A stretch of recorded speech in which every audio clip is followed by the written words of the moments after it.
Mari bangkit berdiri bersama-sama. Are you ready to praise God? Are you ready to worship Jesus in this place? Come on everybody!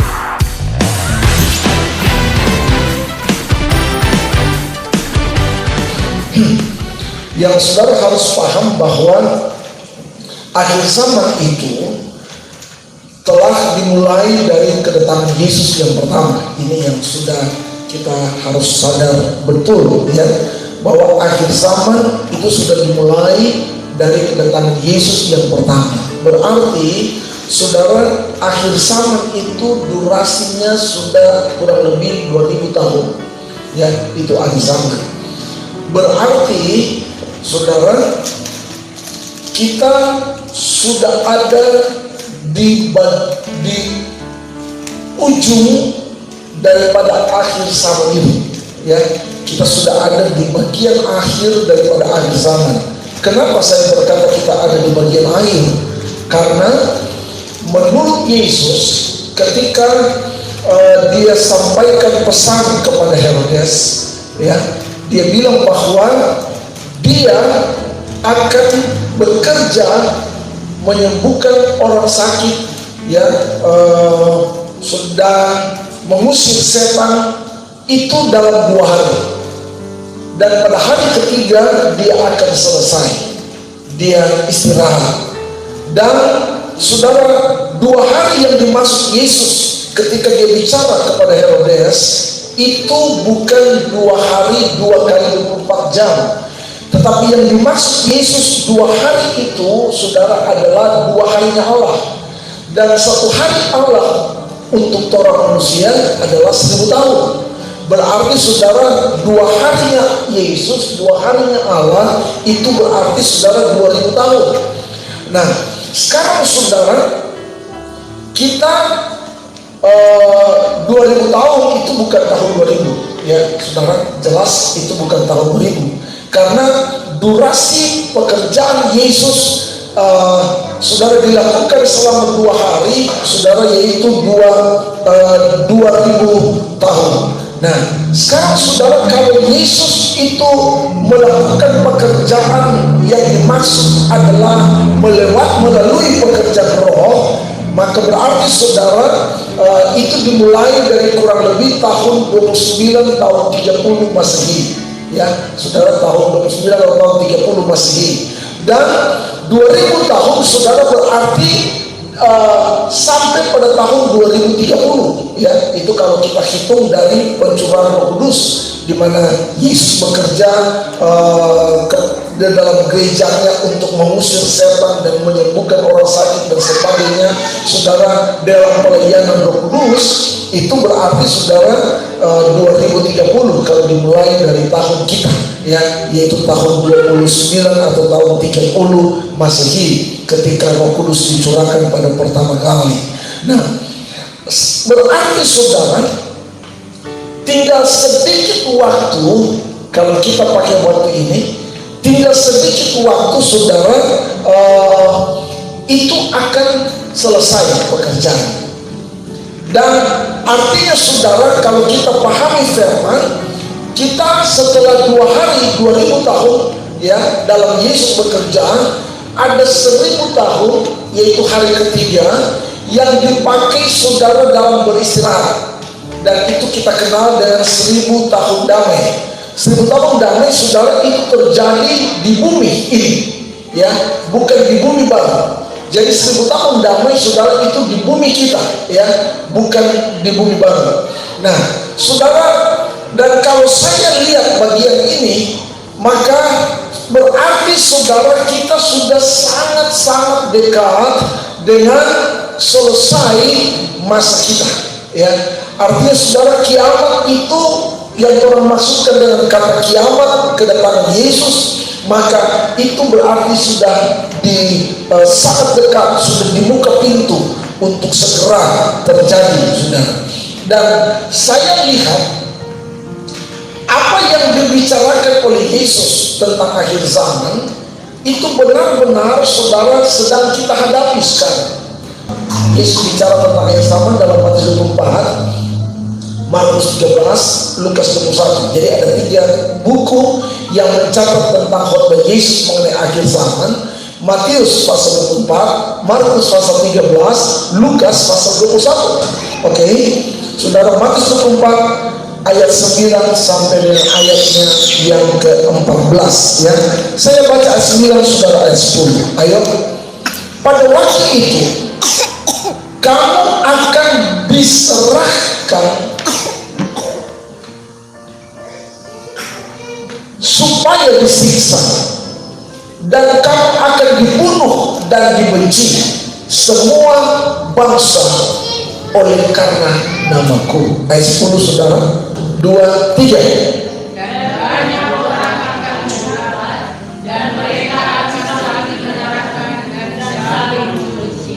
Banyak nabi palsu akan muncul dan menyesatkan banyak orang.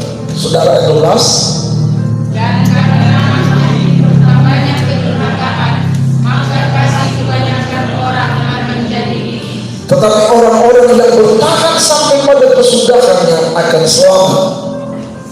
Dan Injil kerajaan ini akan diberitakan ke seluruh dunia menjadi kesaksian bagi semua bangsa. Sesudah itu barulah tiba kesudahan.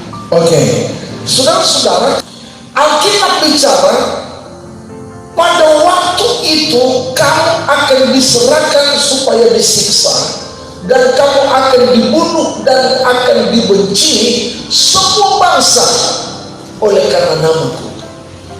Nah, saudara, kalau saya melihat ini, gereja yang ada di akhir zaman ini, betul kelihatan saudara diperhatikan oleh pemerintah setempat. Tetapi kalau saudara melihat tentang apa yang sedang terjadi di belahan dunia, di berbagai bangsa, di berbagai negara yang ada di dunia ini, saudara akan kaget ketika saudara ikut di media massa.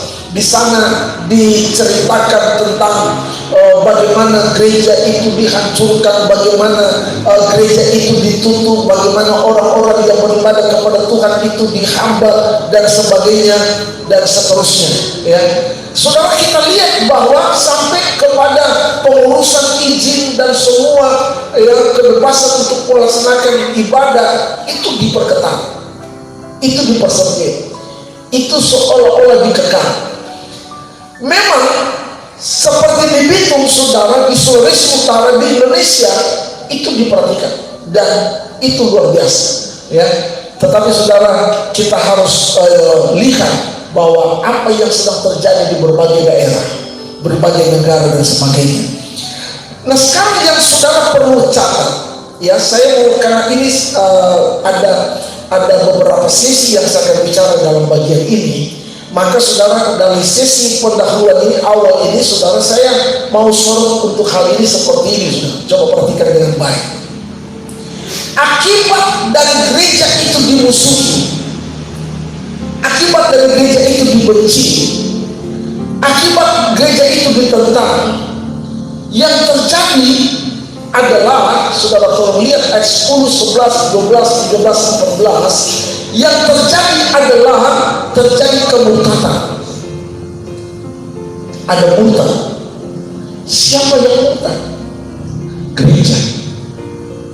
Yang terjadi adalah saling menyerahkan. Ayat 10. Siapa yang saling menyerahkan? Gereja. Anak-anak Tuhan, hamba-hamba Tuhan. Yang terjadi adalah saling membenci. Siapa yang saling membenci? Gereja, hamba-hamba Tuhan, anak-anak Tuhan. Yang terjadi adalah munculnya nabi-nabi palsu. Yang terjadi adalah munculnya mengakibatkan kasih menjadi dingin, kedurhakaan semakin bertambah. Saya benar-benar, saudara, terkejut. Saya heran.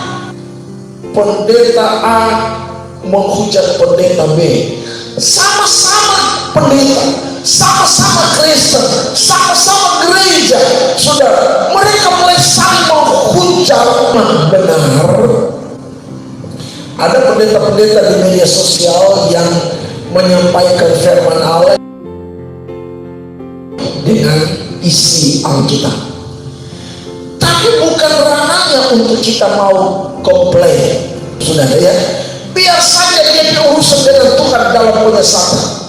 Nah, yang saudara lihat mestinya ini yang terjadi. Tapi saudara perhatikan sekarang, apa yang Yesus bicara itu benar, ya.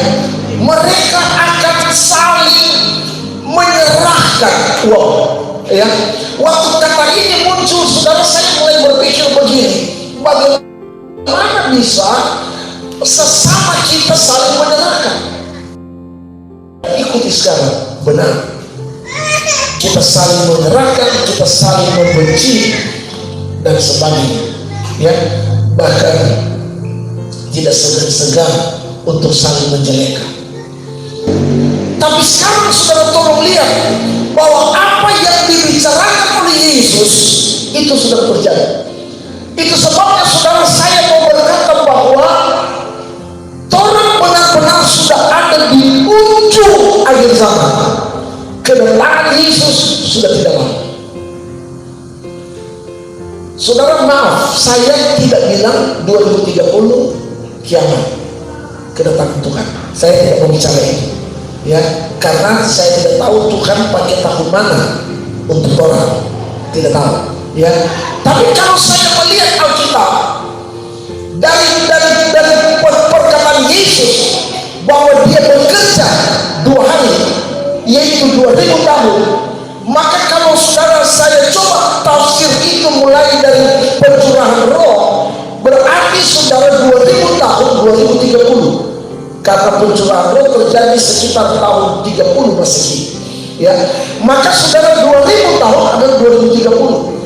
Nah, saudara dengar saya bahwa kenapa dunia, tolong perhatikan kata saya, kenapa dunia lewat wadah PBB bisa mencanangkan 2030 satu dunia utuh global, ya.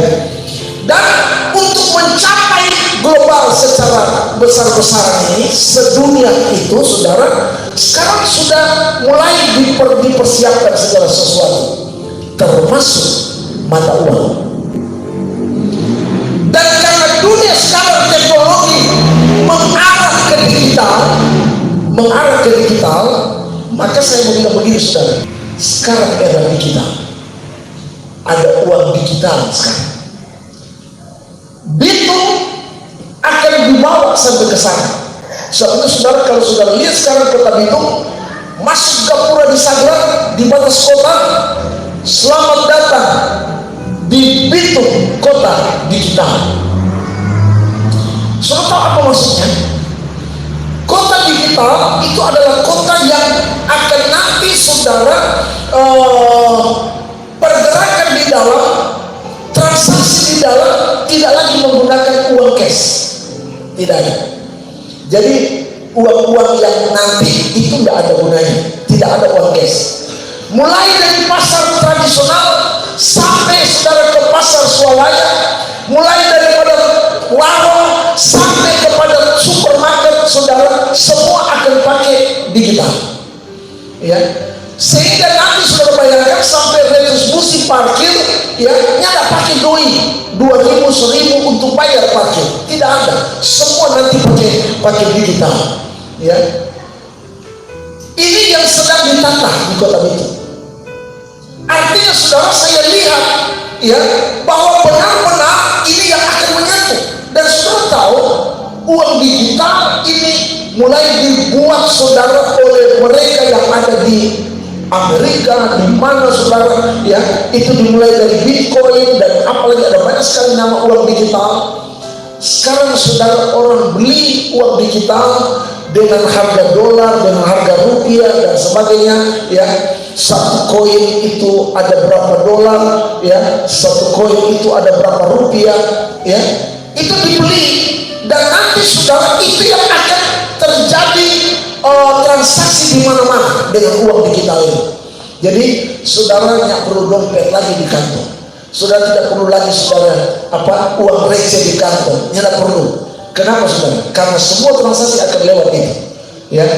Dulu saya pikir, saudara, tolong perhatikan, dulu saya pikir cuma supermarket, pasar swalayan yang akan pakai saudara barcode. Kenyataan sekarang tidak. Sampai di pasar tradisional nanti akan diberlakukan semua, ya. Sehingga saudara betul-betul kalau nyanda ada microchip dalam tubuh saudara, tidak bisa bertransaksi, tidak bisa menjual, tidak bisa membeli. Semua transaksi penjualan pembelian harus menggunakan microchip itu, ya. Nah, jadi saya melihat saudara, apa yang dibicarakan dalam Alkitab itu sudah terjadi, saudara. Nah, Tuhan berarti sudah ada di ujung. Karena 2030 itu batas akhir. Seandainya 2030 yang Tuhan pakai, saudara harus paham, ada 3,5 tahun sebelum 2030 adalah tahun di mana Antikristus akan menguasai dunia. Jadi berarti kurang lebih tahun 2026 itu akan jadi masuk Antikristus, gitu.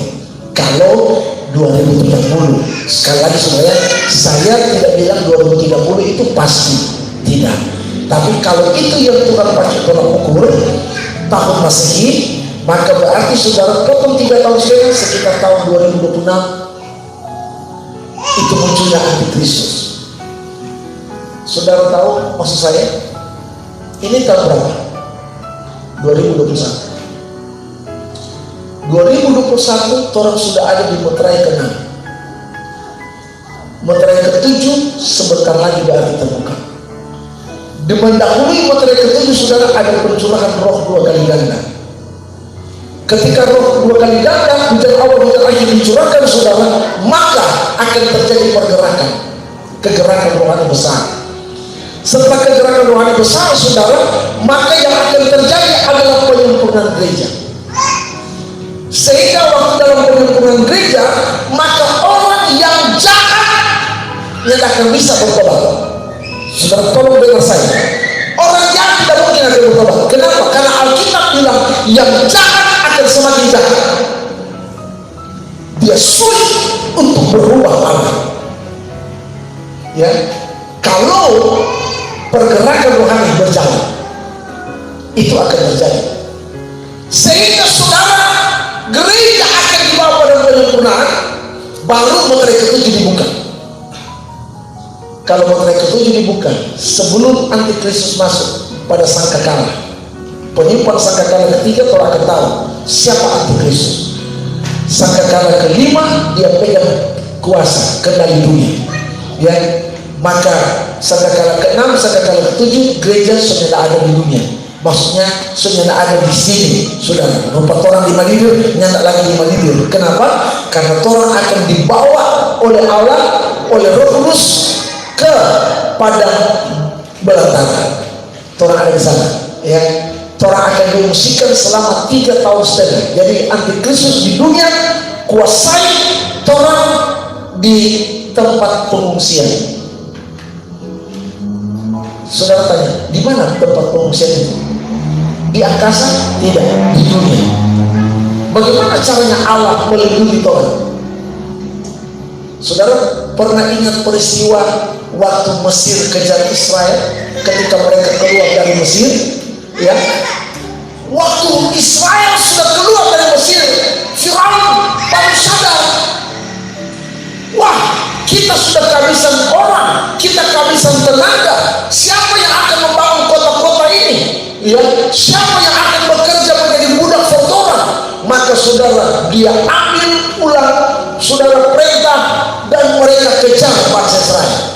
Dan saudara tahu, waktu mereka kejar, mereka sudah lihat Israel ada di muka Laut Kosong, Laut Merah, Laut Emerald, ya. Waktu mereka sudah lihat, tentara Mesir sudah lihat, oh tentara Israel, masyarakat Israel mulai datang kepada Musa dan berkata, saya bicara tidak bukan tentara Israel, tapi masyarakat Israel, mereka mulai datang kepada Musa, Musa, siapa nama model begini? Tolong mati bodoh-bodoh di sini, ya. Maka saudara, Allah membuat penghadapan bagi bangsa Mesir. Semalam-malaman dorong tidak bisa dapat bangsa Mesir, bangsa Israel. Padahal dorong suaminya. Kenapa dorong tidak bisa dapat? Karena Tuhan pilih. Hal yang sama akan terjadi bagi gereja Tuhan selama 3 tahun setengah. Antikristus tidak akan bisa tahu gereja itu di mana, anak-anak Tuhan itu di mana. Ya, orang mau pakai intelijen bagaimanapun yang bisa dapat. Padahal orang masih di dunia. Allah yang sama yang menilai bangsa Israel dari pengejaran Mesir, Allah yang sama akan saudara melindungi gereja selama 3 tahun setengah.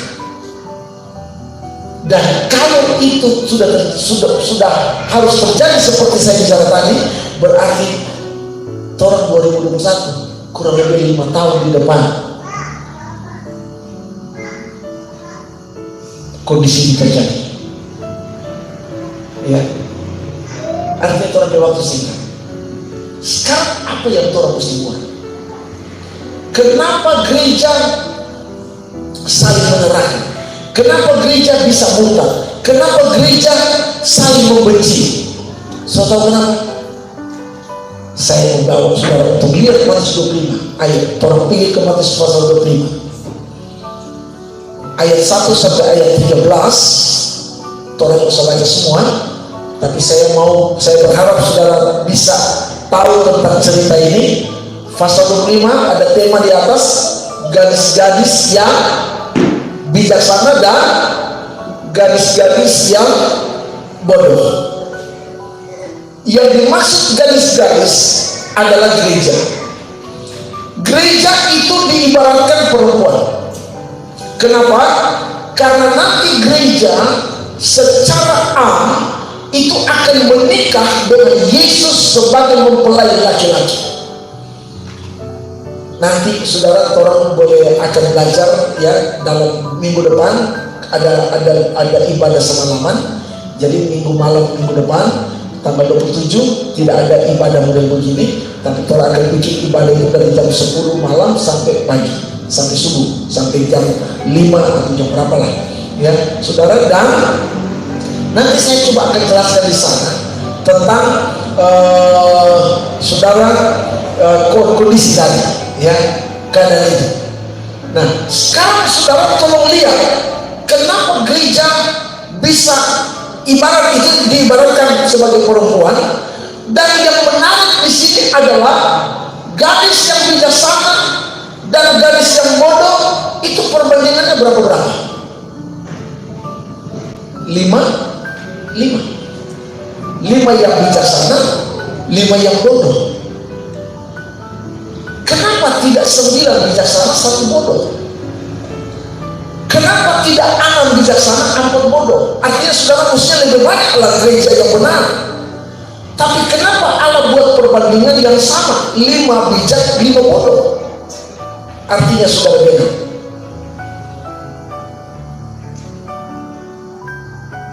Gereja yang benar dan gereja yang tidak benar itu kelihatan seimbang.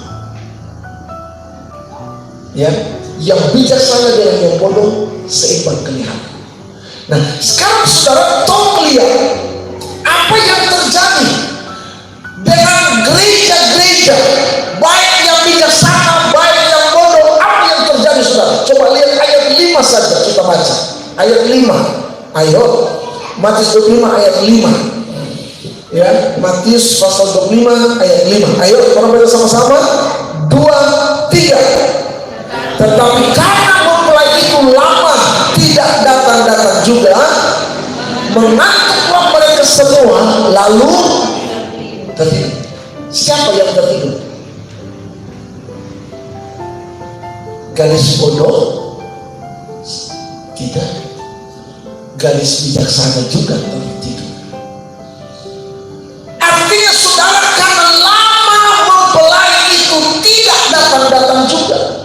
Dan saudara tolong dengar saya bilang tadi pagi, Alkitab ini telah selesai ditulis pada tahun di bawah tahun 100 Masehi. Ya, tahun 94 sampai 96 Alkitab selesai ditulis di bawah tahun 100. Artinya saudara, kitab Wahyu sudah selesai dicatat oleh Yohanes ketika ada di Pulau Patmos. Nah, sekarang saudara, apa yang ditulis dalam kitab Wahyu sebagai kitab terakhir yang dicatat pada kurang lebih tahun 9496 Masehi? Apa yang dicatat? Aku segera datang, kata Yesus. Aku segera datang. Dan kata aku segera datang itu sudah dikumandangkan pada tahun kurang lebih di bawah tahun 100. Saudara bisa bayangkan, aku segera datang dari tahun 100, sekarang 2021 masih sama kalimatnya, aku segera datang. Jadi karena lama tidak datang, maka gereja tertidur. Dan gereja yang tertidur itu terjadi pada tahun-tahun ini, pada waktu-waktu ini. Gereja ini tertidur. Bukan hanya yang bodoh yang tertidur. Alkitab bilang yang bijaksana pun tertidur. Bukan hanya yang tidak benar yang tertidur, yang juga dikatakan benar juga sudah tertidur. Sekarang, saudara, bagaimana kita bisa membuktikan gereja itu tertidur? Ya, dari fokus gereja sekarang tidak lagi kepada hal-hal rohani, dan ini hati-hati.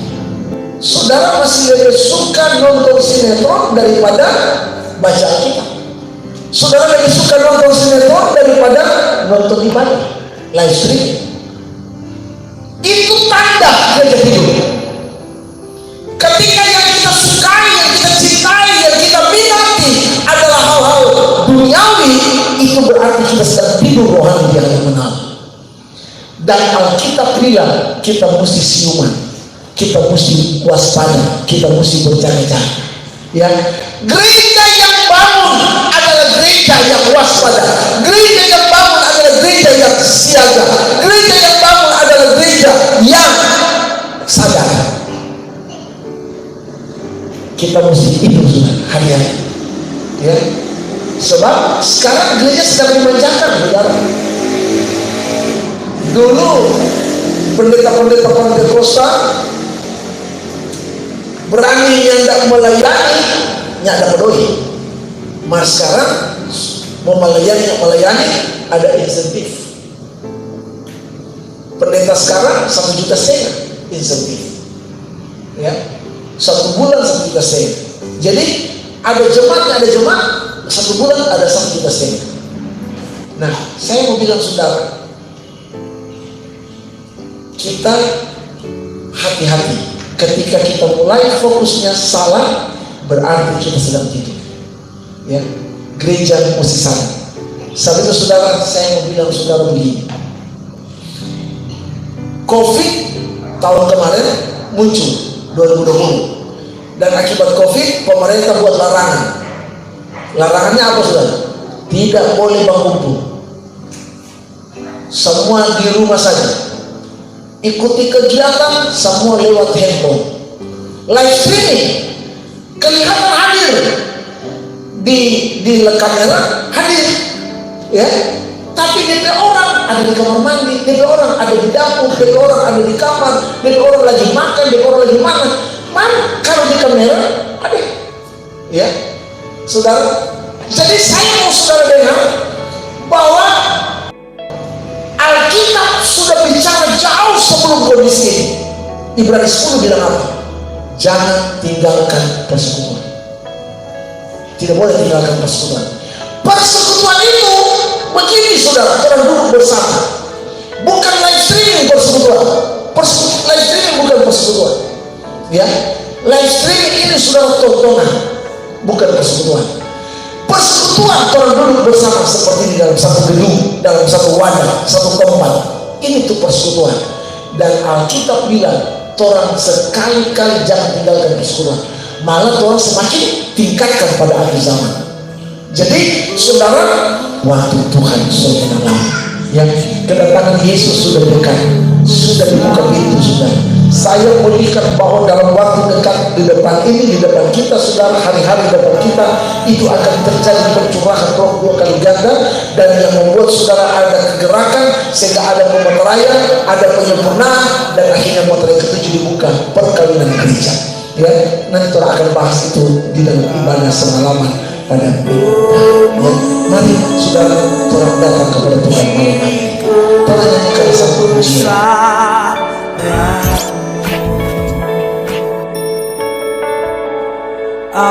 Ajaib Tuhan.